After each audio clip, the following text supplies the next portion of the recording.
I want to start the record clear that the specialist format in Hearthstone is not a bad idea. It is actually pretty interesting, the small change that 5 cards can have on the play of the deck. It is 1/6 of your deck, so if you compare it directly to Yu-Gi-Oh, then your side deck in Yu-Gi-Oh is 15 out of 40, which simplifies to 3/8. Now, 1/6 is not 3/8. In fact, 3/8 is 9 over 24 and 1/6 is 4 over 24. So your side deck in Yu-Gi-Oh is twice as impactful, potentially, as the 5 card change in specialist format. Of course, you have 3 decks in specialist format.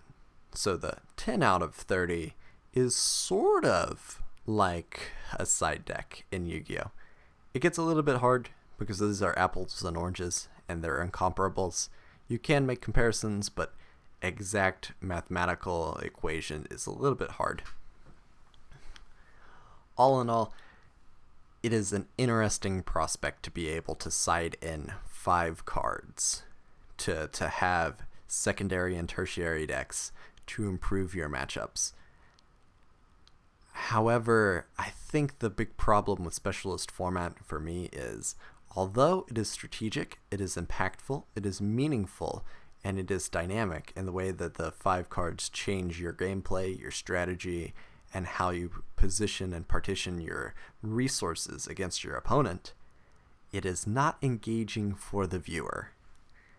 I think, and this is probably me being personal, that Conquest was a superior format for the tournament scene. Not so far as skill. I think skill testing is very important, but it is only half of the equation when you're looking at an esport. It is just as important for it to be meaningful and fair for the participants of the esport as it is for the viewer to enjoy it.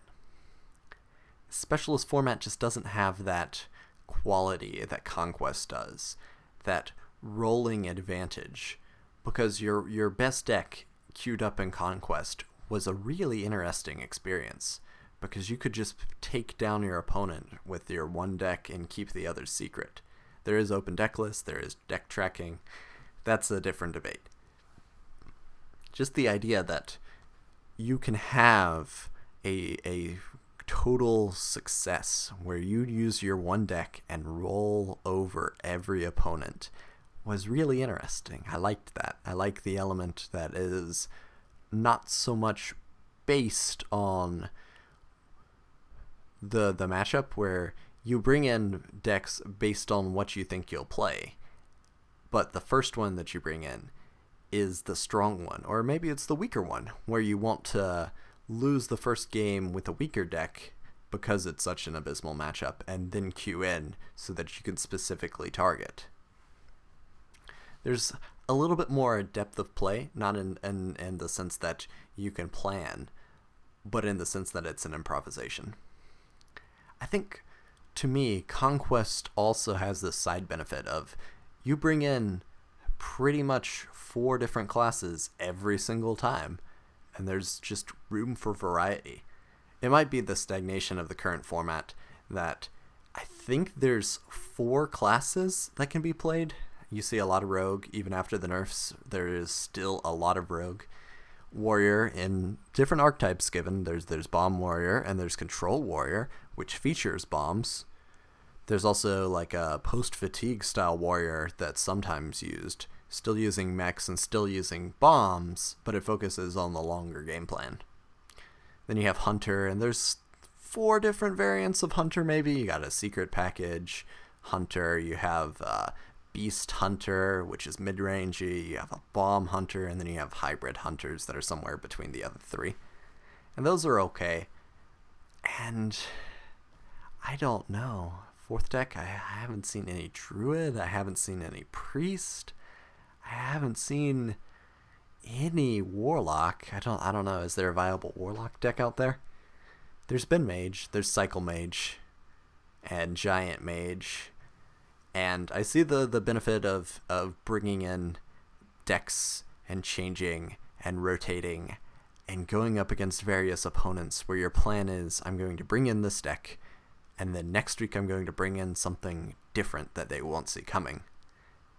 That's nice, that's good, that's well structured. It's just not as engaging, because I think there's 4 classes and maybe 4 different enough versions of the deck in each class. There's not much variety in Rogue, there's not much variety in Mage. They all seem to follow pretty much the same game plan.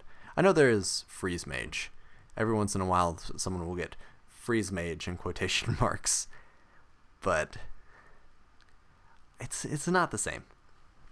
I like the Conquest. I like the ability to bring in something wild, a druid, a rogue, bring in an unsuspecting class that maybe is tier 2 but has favorable matchup. Bring in a deck that you can really mess with control decks, and then one that's better in your aggro matchups, and then one that might be better in the middle. It just feels like there's rock, paper, scissors, and you can only throw 2 out of the 3. It's a little bit strange, and your primary deck might be adding too much randomness to the game, because when you had the Conquest format, your primary deck and your opponent's primary deck, there was a little bit of strategy, but it could also be random. And you just don't have that with a Specialist, because everyone has their primary deck as their first selection, and then whether or not they want to change into another one, that's where the choice comes from. You in the early development, you could lead with whatever deck and then take a loss, and then put yourself in a favorable position after the loss, or you could steamroll, or you could try something else. It's just, there doesn't seem to be the same amount of variety. I don't want to say that the casters are saying that it's all the same. The format is maybe more quickly solved than others. There is a little bit of experimentation.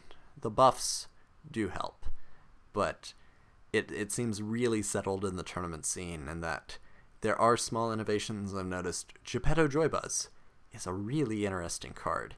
It feels a little bit like Barnes, and in fact I wouldn't mind seeing a hybrid Big Priest use Geppetto Joybuzz, get your minions out really fast, out of the deck really fast as turn 8. But for a Big Priest, turn 8 is actually pretty fast. When you don't draw Barnes or Shadow Essence, of course.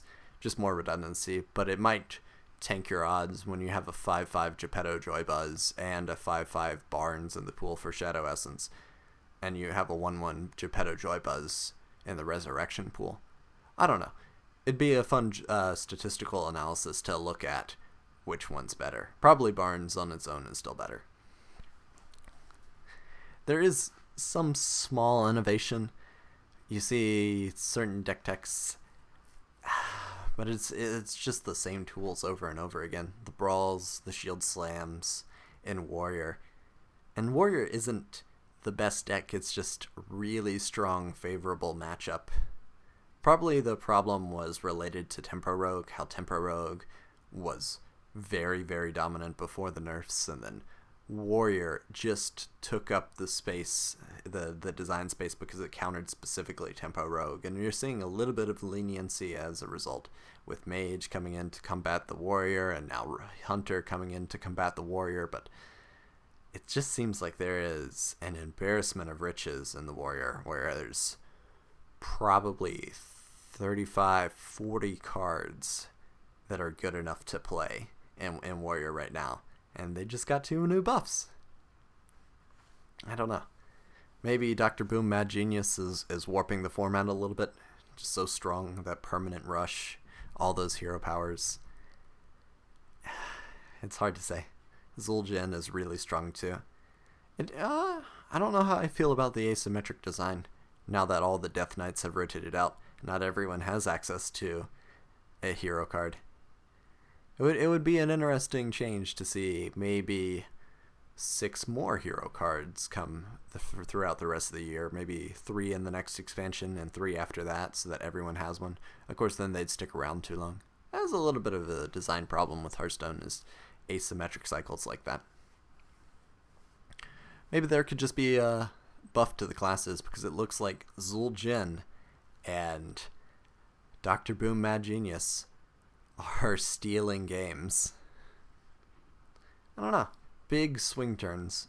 I guess we had this problem with the Yogg and other cards. Cthulhu could even swing games that much. You don't hear about Cthulhu anymore, but maybe the solution to specialist format is have a hybrid specialist format where your decks rotate per week, where you get some elements of conquest, more variety, and more limitations on what classes you can bring per week. Or maybe make it so that you have to use all 9 classes. I don't know. There's definitely a lot of room for improvement. I think variety and tense games are way more important for the average viewer than a well-balanced format, because excitement is in the polarized extremes. It is in the steamrolls. It is in those clincher games where you top deck the last point of damage, or you have your deck of wonders as your Hail Mary, and it just it works. Just fireball for face as the final push, and then you go into fatigue. And it's crazy little things like that. I don't know. I do like how the meta is changing. There is that buff set, and I'm going to talk about that next.